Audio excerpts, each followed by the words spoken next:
তো টেকনিক্যালি জানে না, তো ভিতরে সাউন্ডটা আইতো না তো কি সঙ্গতি সঙ্গে গীতা কইতে কেমনে বুঝুন ভিতরে সাউন্ডটা দিত কোন না ভিতরে সাউন্ড উঠেছেন কেমনে अरे कोई को तो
नमस्कार।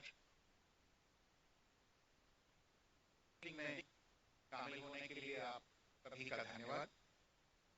जैसा कि आप सभी जानते हैं, 22 अप्रैल 2025 को लश्कर तैयबा से संबंधित पाकिस्तानी और पाकिस्तान प्रशिक्षित आतंकवादियों ने भारत में जम्मू और कश्मीर के पहलगाम में भारतीय पर्यटकों पर बर्बरतापूर्ण हमला किया।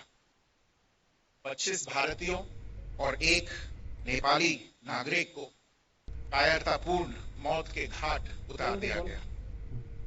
मुंबई के 26 नवंबर 2008 के हमलों के बाद यह भारत में हुई किसी आतंकवादी हमले में मारे गए आम नागरिकों की संख्या की दृष्टि से सबसे गंभीर घटना है। पहलगाम का हमला अत्यधिक बर्बरतापूर्ण था, जिसमें वहां मौजूद लोगों को करीब से और उनके परिवारों के सामने सिर पर गोली मारी गई। हत्या के इस तरीके से परिवार के सदस्यों को जानबूझकर आघात पहुंचाया गया। साथ ही उन्हें यह नसीहत भी दी गई कि वे वापस जाकर इस संदेश को पहुंचा दें। यह हमला स्पष्ट रूप से जम्मू और कश्मीर में बहाल हो रही सामान्य स्थिति को बाधित करने के उद्देश्य से किया गया था।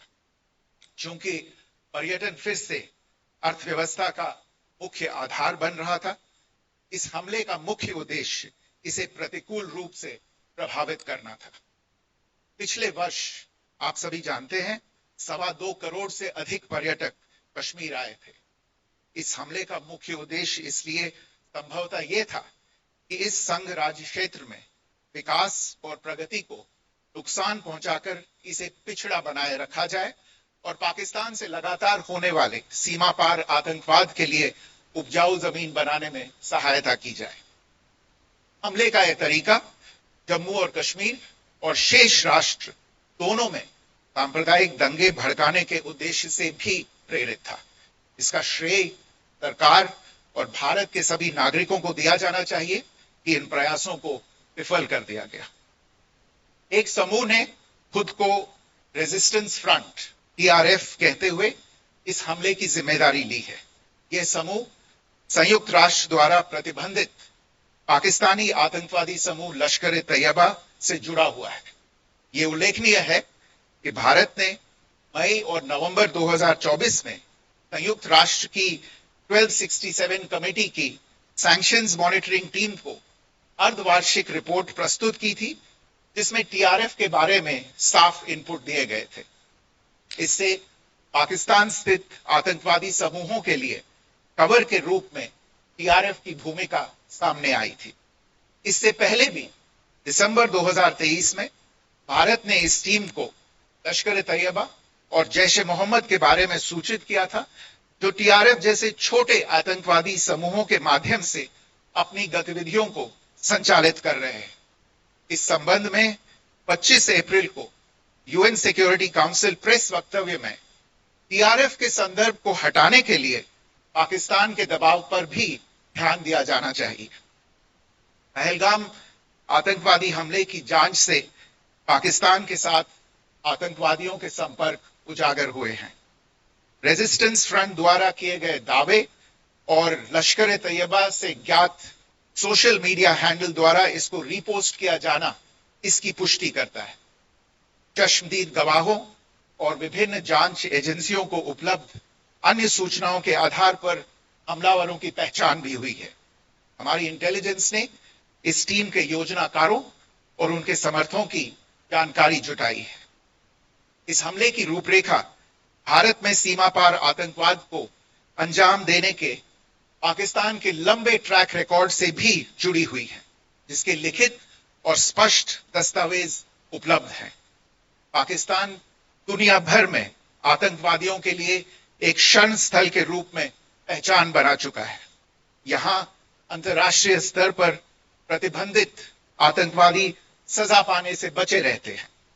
इसके अलावा पाकिस्तान ने इस मुद्दे पर विश्व और फाइनेंशियल एक्शन टास्क फोर्स जैसे अंतर्राष्ट्रीय मंचों को जानबूझकर गुमराह करने के लिए भी जाना जाता है। साजिद मीर का मामला, जिसमें इस आतंकवादी को पाकिस्तान ने मृत घोषित कर दिया था और फिर अंतर्राष्ट्रीय दबाव के परिणाम स्वरूप वो जीवित पाया गया, इसका सबसे स्पष्ट उदाहरण है। ये स्वाभाविक है कि पहलगाम में हुए इस हमले से जम्मू और कश्मीर के साथ साथ भारत के अन्य भागों में भी आक्रोश देखा गया। हमलों के बाद भारत सरकार ने स्वाभाविक रूप से पाकिस्तान के साथ संबंधों को लेकर कुछ कदम उठाए। आप सभी उन निर्णयों से अवगत हैं जिसकी घोषणा 23 अप्रैल को की गई थी। तथापि यह आवश्यक समझा गया कि 22 अप्रैल के हमले के अपराधियों और उनके योजनाकारों को न्याय के कटघरे में लाया जाए। हमलों के एक पखवाड़े के बाद भी पाकिस्तान द्वारा अपने क्षेत्र या अपने नियंत्रण वाले क्षेत्रों में आतंकवादियों की इंफ्रास्ट्रक्चर के विरुद्ध कार्यवाही करने के लिए कोई स्पष्ट कदम नहीं उठाया गया है। उल्टे वो इनकार करने और आरोप लगाने में ही लिप्त रहा है। पाकिस्तान आधारित आतंकवादी मॉड्यूल्स पर हमारी खुफिया निगरानी ने संकेत दिया है कि भारत के विरुद्ध आगे भी हमले हो सकते हैं। अतः इनको रोकना और इनसे निपटना दोनों को बेहद आवश्यक समझा गया। आज सुबह, जैसा कि आपको ज्ञात होगा, भारत ने इस तरह के सीमा पार हमलों का जवाब देने और उन्हें रोकने तथा उनका प्रतिरोध करने के अपने अधिकार का प्रयोग किया है। यह कार्यवाही नपीतुली, नॉन एस्केलेटरी, अनुपातिक और जिम्मेदारी पूर्ण है। यह आतंकवाद की इंफ्रास्ट्रक्चर को समाप्त करने और भारत में भेजे जाने वाले संभावित आतंकवादियों को अक्षम बनाने पर केंद्रित है। आपको यह भी स्मरण होगा कि 25 अप्रैल 2025 को संयुक्त राष्ट्र सुरक्षा परिषद ने पहलगाम आतंकवादी हमले पर एक प्रेस वक्तव्य जारी किया था, जिसमें आतंकवाद के इस निंदनीय कार्य के अपराधियों, आयोजकों, फाइनेंसरों और प्रायोजकों को जवाबदेह ठहराने और उन्हें न्याय के दायरे में लाने की आवश्यकता पर जोर दिया गया था। भारत की आज की इस कार्यवाही को इसी संदर्भ में देखा जाना चाहिए। Good morning. Thank you all for joining this briefing. As you are all aware, on April 22, 2025, Pakistani and Pakistan-trained terrorists belonging to the Lashkar-e-Taiba carried out a savage attack on Indian tourists at Pahalgam in Jammu and Kashmir in India. They murdered 26 people, including one national of Nepal, causing the largest number of civilian casualties in a terrorist attack in India since the 26 November 2008 attacks in Mumbai. The attack in Pahalgam was marked by extreme barbarity, with the victims mostly killed with headshots from close range and in front of their families. Family members were deliberately traumatized through the manner of the killing, accompanied by the exhortation that they should take back the message.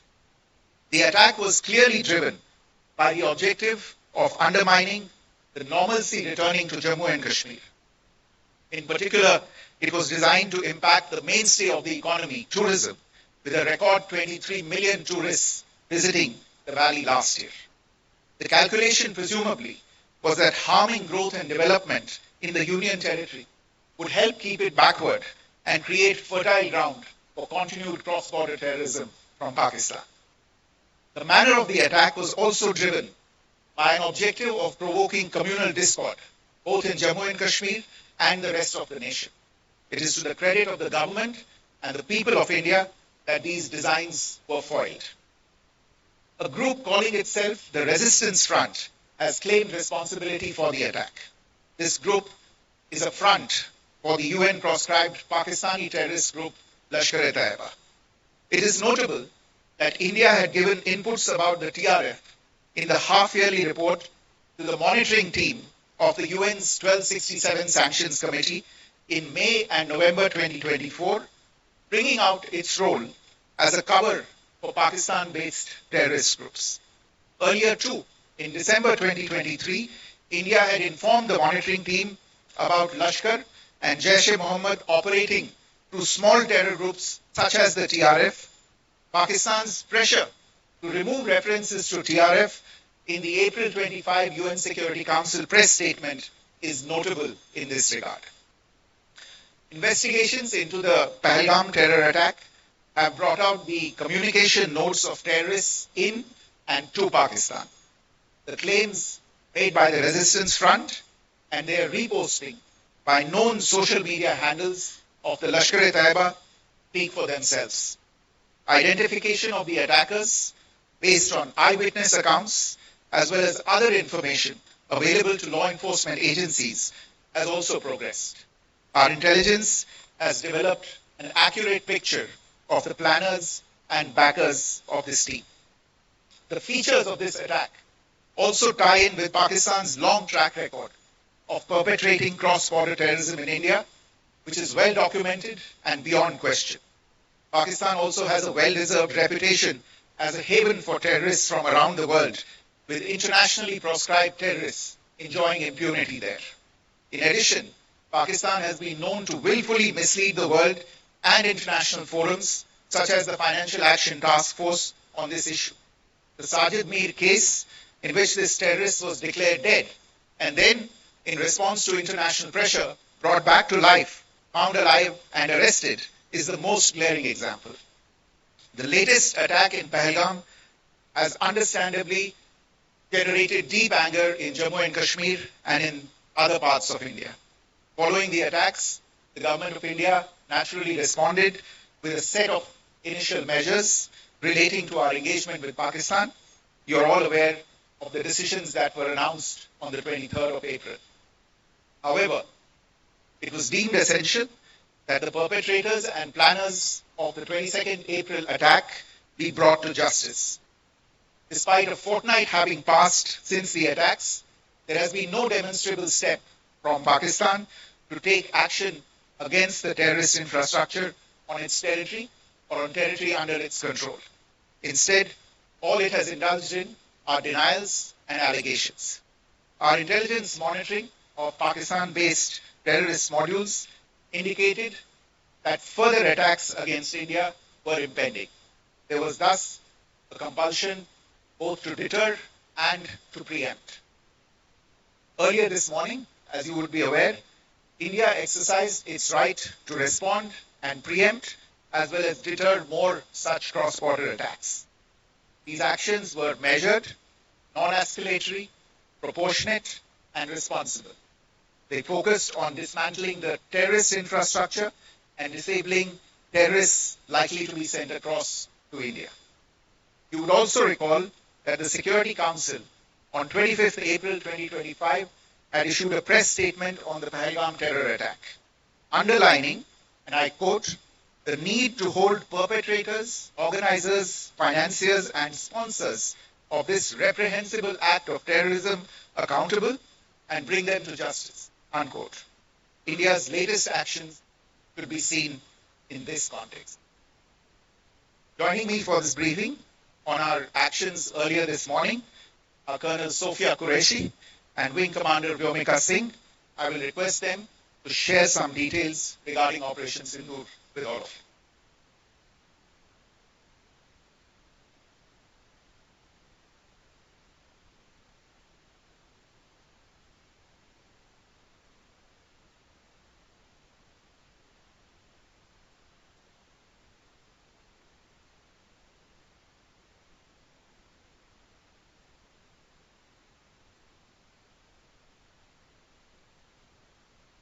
प्रभात देवियों और सज्जनों, मैं colonel Sophia Qureshi और मेरे साथ wing commander Vyomika Singh आज आपको 6 से 7 मई 2025 की रात 1:05 से 1:30 बजे के बीच भारतीय सशस्त्र बलों द्वारा अंजाम दिए गए ऑपरेशन सिंदूर के बारे में जानकारी देंगे। ऑपरेशन सिंदूर 22 अप्रैल को पहलगाम में हुए विभत्स आतंकवादी हमले के शिकार मासूम नागरिकों व उनके परिवारों को न्याय देने के लिए लॉन्च किया गया था। इस कार्रवाई में 9 टेररिस्ट कैंप्स को टारगेट किया गया और पूरी तरह से इसे बर्बाद किया गया। पाकिस्तान में पिछले 3 दशकों से टेरर इंफ्रास्ट्रक्चर का निर्माण हो रहा है। इसमें recruitment, indoctrination centres, training areas व लॉन्च पैड शामिल थे, जो पाकिस्तान और पाक अधिकृत जम्मू कश्मीर POJK दोनों में फैले हैं। Operation Sindoor was launched by Indian Armed Forces to deliver justice to the victims of Pahalgam terror attack and their families. 9 terrorist camps were targeted and successfully destroyed. Over the last 3 decades, Pakistan has systematically built terror infrastructure. It is a complex web of recruitment and indoctrination centers, training areas for initial and refresher courses, and launch pads for handlers. These camps are located both in Pakistan as well as Pakistan-occupied Jammu and Kashmir areas. Some of the well-known training camps are located, as you can see on the screen. They are distributed from Sawai Nala in the north, counting to approximately 21, ending at Bhagalpur to the south. इन लक्ष्यों का चयन विश्वसनीय intelligence सूचनाओं के आधार पर हुआ ताकि आतंक गतिविधियों की रीढ़ तोड़ी जा सके, और यह खास ध्यान दिया गया कि निर्दोष नागरिकों और सिविलियन इंस्टॉलेशन को नुकसान न पहुंचे। Selection of these targets for Operation Sindoor was based on credible intelligence inputs and role of these facilities in perpetrating the terror activities. The locations were so selected to avoid damage to civilian infrastructures and loss of any civilian lives. This was done with due diligence, and the camps selected for targeting and their engagement will now be shown to you one by one. POJK के targets मैं आपको बताना चाहूंगी। सबसे पहले सवाई नाला camp Muzaffarabad, जो कि POJK के लाइन ऑफ कंट्रोल से 30 किलोमीटर दूर है। यह एक लश्कर तौयबा का ट्रेनिंग सेंटर था। 20 अक्टूबर 2024 सोनमर्ग, 24 अक्टूबर 24 गुलमर्ग, 22 अप्रैल 2025 पहलगाम, इन हमलों के आतंकियों ने यहीं से प्रशिक्षण लिया था। सैयदना बिलाल कैंप मुजफ्फराबाद, यह एक जैश मोहम्मद का स्टेजिंग एरिया है। यह हथियार, विस्फोटक और जंगल सर्वाइवल ट्रेनिंग का केंद्र भी था। गुलपुर कैंप कोटली, यह LOC से 30 किलोमीटर दूर था। लश्कर तौयबा का बेस था, जो रजौरी पुंछ में सक्रिय था।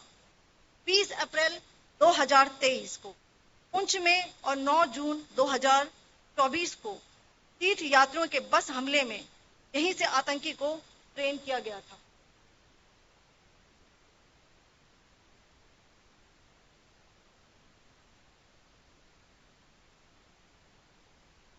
बरनाला कैंप भिम्बर, ये एलओसी से 9 किलोमीटर दूर है।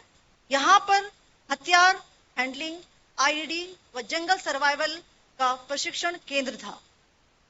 अब्बास कैंप कोटली,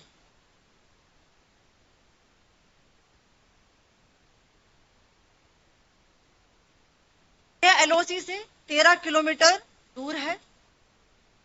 लश्कर तौयबा का फिदाइन यहां तैयार होता था। इसकी कैपेसिटी 15 टेररिस्ट को ट्रेन करने की थी।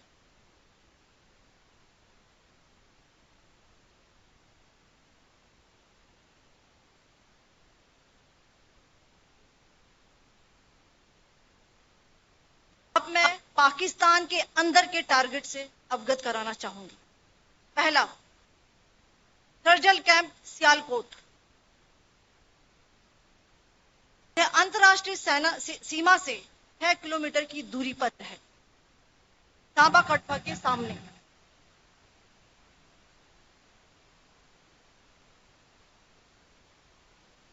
मार्च 2025 में जम्मू एंड कश्मीर पुलिस के 4 जवानों को जो हत्या की गई थी, उन आतंकवादियों को इसी जगह पर ट्रेन किया गया था। दूसरा, महमूना जाया कैंप सियालकोट, यह 18 से 12 किलोमीटर आईबी से दूर था। हिजबुल मुजाहिदीन का बहुत बड़ा कैंप था। ये कठुआ जम्मू क्षेत्र में आतंक फैलाने का नियंत्रण केंद्र था। पठानकोट एयरफोर्स बेस पर किया गया हमला भी इसी कैंप से प्लान और डायरेक्ट किया गया था। मरकज ताइबा मुरीद के, यह आईबी से 18 से 25 किलोमीटर दूरी पर है। 2008 के मुंबई हमले के आतंकी भी यहीं से प्रशिक्षित हुए थे। अजमल कसब और डेविड हेडली भी यहां ट्रेन हुए थे।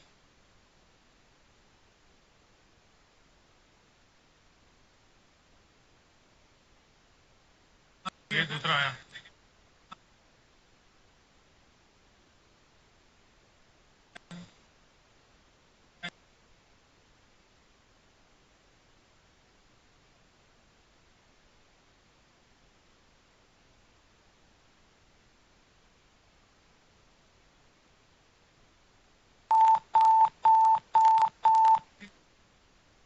एंक्लोजर सेम ही है, just hit the target.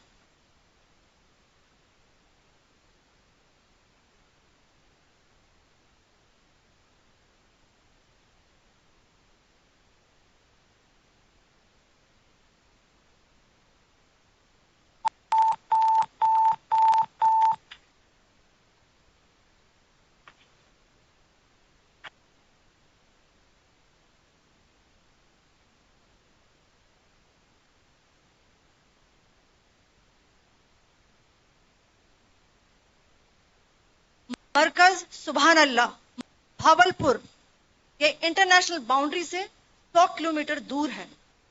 Jaish ए मोहम्मद का मुख्यालय था। यहाँ पर रिक्रूटमेंट, ट्रेनिंग व इंडोक्ट्रिनेशन का केंद्र भी था। शीर्ष आतंकी अक्सर यहाँ आते थे।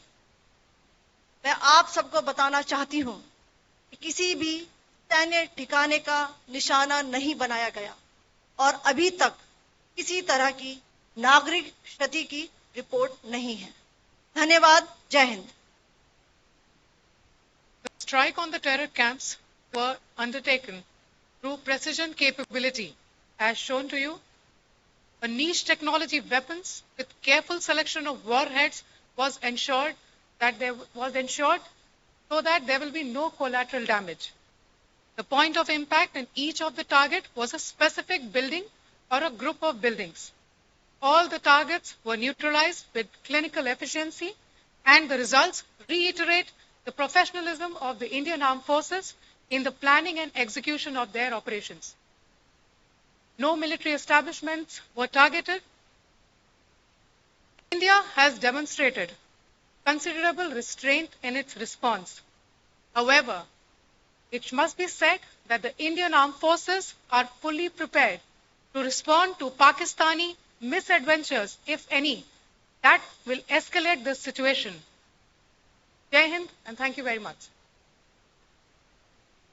Ladies and gentlemen, friends in the media, I ask your indulgence today in view of the fact that this is still an evolving situation. We will therefore not be able to take questions and answers today, but we will come back for more updates and more briefings shortly. Thank you all very much for joining us this morning. Thank you.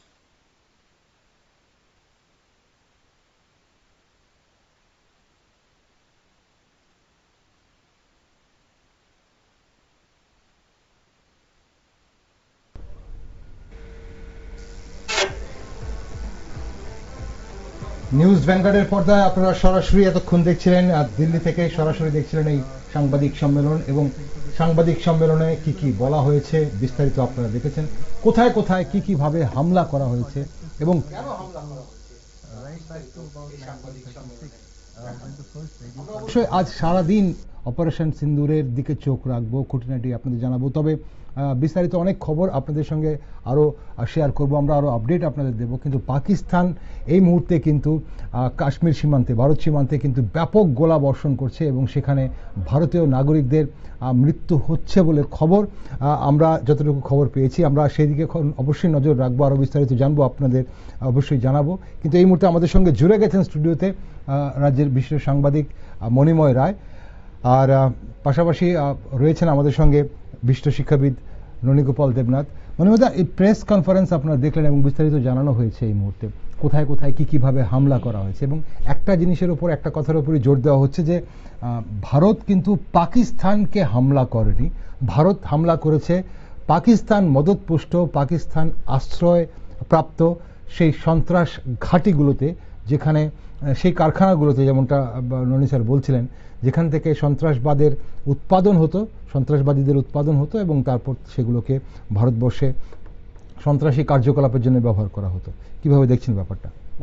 সকালে যখন অনুষ্ঠানের কথা বলছিলাম তখন আমি সে কথাই বলেছিলাম, এটা পাকিস্তান যতই চিৎকার করুক না কেন, পাকিস্তানের প্রধানমন্ত্রীও তার টুইটে বলেছেন যে ভারত আমাদের উপর আক্রমণ করেছে। ঘটনাটা তা না, ঘটনাটা হচ্ছে যে স্পষ্ট করে এক্ষুনি বিক্রম মিস্ত্রি সাহেব যেটা বললেন যে আমাদের কোনো অবস্থাতেই আক্রমণ করার বিষয় না, আমরা বিপক্ষের যে ওইখানে যে আশ্রয় পেয়েছিল যে সমস্ত সন্ত্রাসবাদীরা, সেই সন্ত্রাসবাদীদের যে ডেরাগুলি সেগুলি ভেঙে দেওয়ার জন্যই আমরা এখানে আক্রমণটা চালিয়েছি। আর এটাকে মানে আমরা অপারেশন সিন্দুর বলছি, আমরা কোনো অবস্থাতেই এটাকে ভারত পাকিস্তান যুদ্ধ হিসেবে এখনো ট্রিট করছি না, কারণ এই মুহূর্তে যুদ্ধ বলে ঘোষণাটার সরকারি ঘোষণা থাকে। এক্ষুনি যারা আমাদের ইন্ডিয়ান এয়ারফোর্সের এবং ইন্ডিয়ান আর্ম ফোর্সের যে দুজন কথা বললেন, সোফিয়া কুরেশি এবং রেবেকা সিং, তারা যে বললেন, এই পরিপ্রেক্ষিতে একটা জিনিস স্পষ্ট হয়েছে যে আমরা কোন কোন জায়গায় আক্রমণগুলি করেছি, যেটা বালাকোটের সময় হয়নি। এবার অনেক বেশি প্রস্তুতি নিয়ে, যাতে কোন রকম প্রশ্নচিহ্ন না ওঠে যে আমরা কোন জায়গায় কি করেছি, সেইগুলি নিয়ে যাতে প্রশ্ন না ওঠে, অনেক বেশি ইকুইপড হয়ে আজকে এই সাংবাদিক সম্মেলন। আশা করি আরো কয়েকটা সাংবাদিক সম্মেলন। সবচেয়ে বড় কথা যে যেটা ওনারা বললেন না, আমাদের কাছে যে তথ্যটা এসেছে সেটা হচ্ছে হাফিজ আব্দুল মালিক, যিনি লস্করি তৈবার কমান্ডার বলে চিহ্নিত, এই আক্রমণে উনি নিহত হয়েছেন বলে আমাদের কাছে তথ্য এসেছে। এই হাফিজ আব্দুল যে মালিক, সে আমাদের এই যে আমাদের পাঠানকোট যে আক্রমণ, পাঠানকোটে যে বিমান বাহিনীর যে ইয়েটা আক্রমণ হয়েছিল, এবং পাশাপাশি আমাদের সেনাবাহিনীর যে পল্টনটার উপর আক্রমণ হয়েছিল, তার মূল যিনি ছিলেন তিনি হচ্ছেন এই হাফিজ আব্দুল মালিক। এছাড়া মুদাসসির নজর বলে একজন সন্ত্রাসবাদীও নিহত হয়েছেন, যাকে বলা হচ্ছে যে লস্করি তৈবার অন্যতম প্রধান, যিনি এই অকুপাইড কাশ্মীরের যে এলাকাটা, এটার ভেতরে ওনার যত বেশি যাতায়াত ছিল। এবং এই যে আমাদের যে সর্বশেষ যে আক্রমণটা হলো গত 22 তারিখ, এই 22 তারিখের যে আক্রমণের যে মূল যে মস্তিষ্ক, সেই মস্তিষ্কই ছিলেন, শোনা যাচ্ছে, এই মুদাসসির সদর। এই মুদাসসির সদরের মস্তিষ্কের পরিপ্রেক্ষিতে এই 4 জন লোক ভারতবর্ষে ঢুকেছিল এবং অত্যন্ত নৃশংসতম কার্যকলাপ করার ক্ষেত্রে এ সিদ্ধহস্ত। শোনা যাচ্ছে এই আক্রমণে তার মৃত্যু হয়েছে। যদিও আজকে সর্বশেষ যে হিসেব আমরা দিয়েছি যে 9খানা জায়গায় আমাদের আক্রমণ হয়েছে, তার ভিতরে 5টা হচ্ছে পাক অকুপাইড কাশ্মীর এলাকায়, আর 4টে হচ্ছে পাকিস্তানের অভ্যন্তর অভ্যন্তর এলাকায়। খুব কিন্তু কাছে, আমার কাছে খুব সর্বশেষ যে খবর এসেছে 14খানা ক্যাম্প, আমরা 14টা জায়গায় আমাদের এই আক্রমণ হয়েছে। এই 14টা জায়গার ভেতরে যে আক্রমণ হয়েছে প্রায় সব জায়গাতেই ক্যাম্পগুলি ধ্বংস করে ফেলা হয়েছে বলে মনে করা হচ্ছে। কিন্তু যে জিনিসটা আমাদের কাছে যে তথ্যটা এসেছে সেটাকে আমরা সরকারিভাবে ধরছি না, যেহেতু ভারত সরকার এখনো এই পর্যন্ত কিছু বলেনি। একটি মাত্র পাক বিমান নামানো হয়েছিল, আমি সকালেও সেটা আপনাদের বলেছিলাম, যা তথ্য প্রকাশিত তথ্যটা আমাদের কাছে এলো, তার সত্যতা কিন্তু এখনো পাওয়া যায়নি। ওকে, আসবো আপনার কাছে আরো একবার, কিন্তু আমাদের সঙ্গে অনেকক্ষণ জুড়ে আছেন ননীগোপাল দেবনাথ, শিক্ষাবিদ। কিভাবে দেখছেন স্যার এই ব্যাপারটাকে, যেভাবে বিবৃতি দেওয়া হলো প্রেস কনফারেন্সে এবং যা বলা হলো এবং বিস্তারিত বলা হয়েছে কোথায় কতটুকু দূরে ভারত সীমান্ত থেকে কতটুকু দূরে কটি ঘাঁটিতে সেখানে হামলা চালানো হয়েছে এবং পাক অধিকৃত কাশ্মীরের কটি ঘাঁটিতে হামলা চালানো হয়েছে এবং কেন হামলা চালানো হয়েছে বিস্তারিত জানিয়েছে, ভারত গোটা বিশ্বকে জানিয়েছে। কিভাবে দেখছেন এটা? তো ভারত বর্ষ এবার যেই মানে ভারতীয় সামরিক বাহিনী ভারত সরকার যেভাবে প্ল্যান করেছে, এটা অত্যন্ত নিখুঁত প্ল্যান। এবং আপনি লক্ষ্য করবেন যে ভারতবর্ষের এই যে এয়ার স্ট্রাইকটা যেটা হয়েছে, এটা কোনো প্রকারেই কেউ বলতে পারবে না যে পাকিস্তানের সীমা লঙ্ঘন করেছে। তাহলে দেখা যায় একটা বিষয় যে কতটা উন্নত প্রযুক্তি এখানে আশ্রয় নেওয়া হয়েছে। অর্থাৎ আমাদের দেশের আর্মি বা সেনাবাহিনী বা বিমান বাহিনী, আমরা যাই বলি, নৌবাহিনী, এরা কতটা উন্নত প্রযুক্তি গ্রহণ করতে পারে, একদম নিখুঁত যেটা করেছে। সীমা লঙ্ঘন করেনি কিন্তু পাকিস্তানের, ভারতের সীমার মধ্যে থেকেই এয়ার স্ট্রাইকটা কিন্তু হয়েছে, এয়ার স্ট্রাইকটা হয়েছে। এখন আন্তর্জাতিক মহলেও পাকিস্তান করতে পারবে না, বলতে পারবে না যেটা সীমা লঙ্ঘন করা হয়েছে বা এমন কিছু। আর এটা আমি আগেও বলেছি যে প্রস্তুতিটা আমাদের দেশের সার্বিক এবং আপামর জনগণ চাইছে যে পাকিস্তানকে একটা উচিত সমুচিত শিক্ষা দেওয়া হবে। এখন প্রস্তুতি পর্বে এখানে শুধুমাত্র সময় নেওয়া হয়েছে। সময় নিতে গেলে এই জন্যই, কিন্তু আমাদের তো আবার অনেকে আমরা খুব উদ্বিগ্ন ছিলাম যে আদৌ পাকিস্তানকে শিক্ষাটা দেওয়া হবে কিনা। কিন্তু এটা পূর্ব নির্ধারিত যে যদি শিক্ষা না দেওয়া হয় এই সুযোগে, তাহলে ভারত সরকারের উপর জনগণের চাপটা প্রচন্ড পরিমাণে বেড়ে যাবে। কারণ যেহেতু সমস্ত বিরোধী দল ঐক্যমত হয়ে একেবারে ব্ল্যাঙ্ক চেক দিয়ে দিয়েছে সরকারকে যে ইমিডিয়েট ব্যবস্থা গ্রহণ করা হোক, মানে শিক্ষা দেওয়া হোক। বিদেশ সচিব বিক্রম মিশ্রিও বলছিলেন যে একটা কম্পালশন রয়েছে ভারতবর্ষের, কম্পালশন ছিল ভারত সরকারের সেখানে কিছু একটা করার এবং রিটেলিয়েট করার একটা কম্পালশন ছিল এবং রিটেলিয়েট করেছে। এখন আমি আরেকটা কথা বলছি এখানে ফাঁকে, সেটা হলো পাকিস্তান এখন যেটা করছে, ওই যে তাদের যে চরিত্র, ভারত যে অ্যাটাকটা করলো, এখানে কিন্তু একজনও অসামরিক নাগরিক কিন্তু প্রাণ ঘটেনি, এতটা নিখুঁত আক্রমণ করছে। কিন্তু এরা যে আক্রমণটা এখন করছে, ক্রস বর্ডার টেরোরিজম, সেখানে নিরীহ ভারতের নাগরিকদের মৃত্যু হচ্ছে, সমস্ত নিরীহ ভারতের নাগরিকদের এরা টার্গেট করছে, মানে নিহত হচ্ছে। এখন পর্যন্ত 2জন না 3জন মারা গেছে বলে খবর, কিন্তু আরো হয়তো হবে, অনেকই হবে। তো এই ক্ষেত্রে কিন্তু ওই এরা আবার কিছু কিছু খবরে এসছে যে এখন এরা যে এই যে আক্রমণটা করছে, বিক্ষিপ্ত আক্রমণ করছে, সেখানে তারা কোনো জনবহুল বা সাধারণ নাগরিক যেখানে আছেন সেখান থেকে ওরা আক্রমণটা করছে। অর্থাৎ এরা চাইছে ভারতবর্ষ যদি পাল্টা করে, তাহলে যাতে সেখানে কিছু নিরীহ নাগরিক মারা যায়, মারা গেলে পরে তারা যেন ব্যাপারটা মানে আন্তর্জাতিক লেভেল স্তরে তারা নিয়ে যেতে পারে। এই যে তাদের একটা ধূর্তামি, সেটা কিন্তু এখনো বন্ধ হয়নি এবং বন্ধ হবেও না, এদেরকে বিশ্বাস করা যায় না।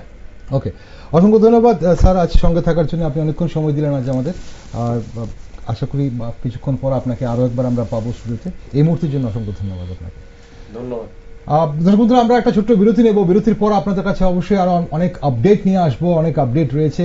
বিদেশ সচিব বিক্রম মিশ্রি অবশ্যই এই মুহূর্তে যে সাংবাদিক সম্মেলন করেছেন, সেই সাংবাদিক সম্মেলন থেকে অনেকগুলো তথ্য উঠে এসছে। পাশাপাশি কাশ্মীরে ভারত সীমান্তে পাক সেনারা যে গুলিবর্ষণ করছে, সেখান থেকে কিন্তু অনেকগুলো খবর উঠে আসছে। আমরা সেসব খবর নিয়ে আসবো। আপনার সঙ্গে থাকুন, নিউজ 9।